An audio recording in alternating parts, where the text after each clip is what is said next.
Selamat pagi semuanya, salam sejahtera untuk kita semua. Selamat datang di podcast BPM yang Sumpah Menarik. Hari ini kita akan membahas isu yang sedang hangat di Provinsi Jawa Tengah, yaitu dugaan upah lembur guru yang tidak dibayar oleh suatu perusahaan di Grobogan Jawa Tengah, yaitu PT SAI Agro. Bersama saya, ada Mirna dan Amanda, mahasiswa jurusan Manajemen Pertumbuhan Digital Universitas Airlangga, yang akan membantu kita untuk menganalisis lebih dalam lagi mengenai kasus ini. Apa kabar kalian berdua? Alhamdulillah aku baik. Aku baik juga. Gimana nih Jihan kabarnya? Alhamdulillah baik juga. Oke, langsung kita ke inti ya. Jadi berdasarkan berita yang kita baca dari jatengpros.go.id, kasus itu bermula dari beredarnya video viral di media sosial, di mana ada seorang buruh perempuan bernama M protes karena uang lemburnya itu tidak dibayarkan oleh perusahaan tersebut. Kemudian Pemprov Jateng melalui Disnaker Trans Jawa Tengah langsung turun tangan dan melakukan investigasi. Dari Mira sendiri, apa tanggapanmu mengenai kasus ini? Mungkin ada yang menarik dari kasus ini. Kalau menurutku yang menarik itu respon cepat dari Pemprov Jatengnya ya. Berarti kan pemerintah ini menunjukkan keseriusan untuk melindungi hak-hak para pekerjanya nih.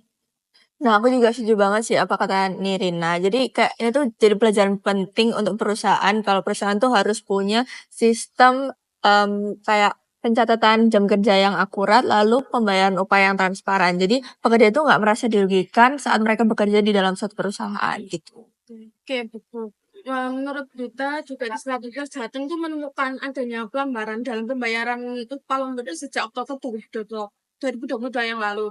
Mereka memerintahkan perusahaan itu untuk menghitung ulang dan membayar kekurangan upah tersebut. Dari Nirina, bagaimana seharusnya perusahaan itu untuk mengelola data terkait upah lembur tersebut agar tidak terjadi di kemudian hari? Lama banget ya dari Oktober 2022. Iya, lama banget. Berarti perusahaan itu harus punya software nih atau aplikasi yang bisa mencatat jam kerja para karyawan. Nah, proses perhitungan upah lemburnya itu akan lebih cepat, akurat, dan juga transparan tentunya. Oke. Setelah itu, di dalam berita ini juga disebutkan bahwa Disnaker Jateng menerima sekitar 700 aduan setiap tahun. Teman ini tidak sedikit terkait masalah data kependudukan ini. Juga menunjukkan bahwa masalah ini tuh banyak yang belum diselesaikan. Kira-kira gimana menurut Aman? Berarti angka yang lapor itu cukup tinggi ya? Berapa Iya, tadi? 700. Tahun.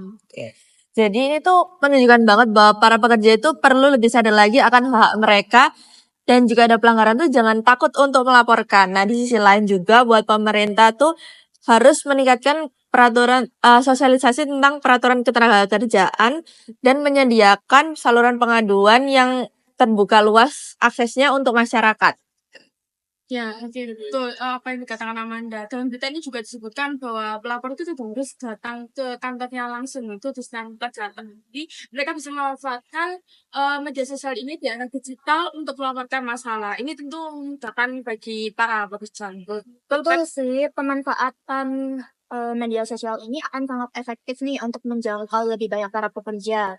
Tetapi, Disnaker Trans itu juga harus memastikan bahwa laporan yang masuk itu akan ditindaklanjuti dengan cepat dan juga profesional.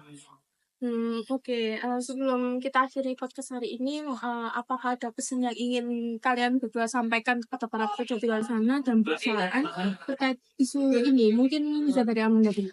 Oke, ini pesan buat para teman-teman pekerja dan buruh di luar sana yang masih bekerja di perusahaan.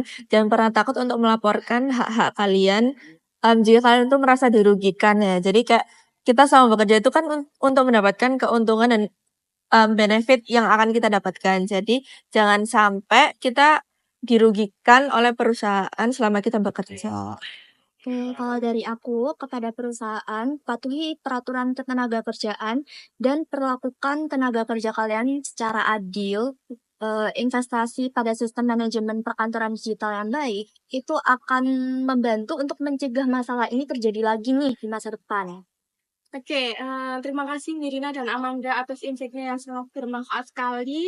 Semoga obrolan kita hari ini tuh bisa memberikan pencerahan bagi kita semua, tentu saja dari sisi para pendengar dan pekerja di luar sana. Sampai jumpa di episode berikutnya.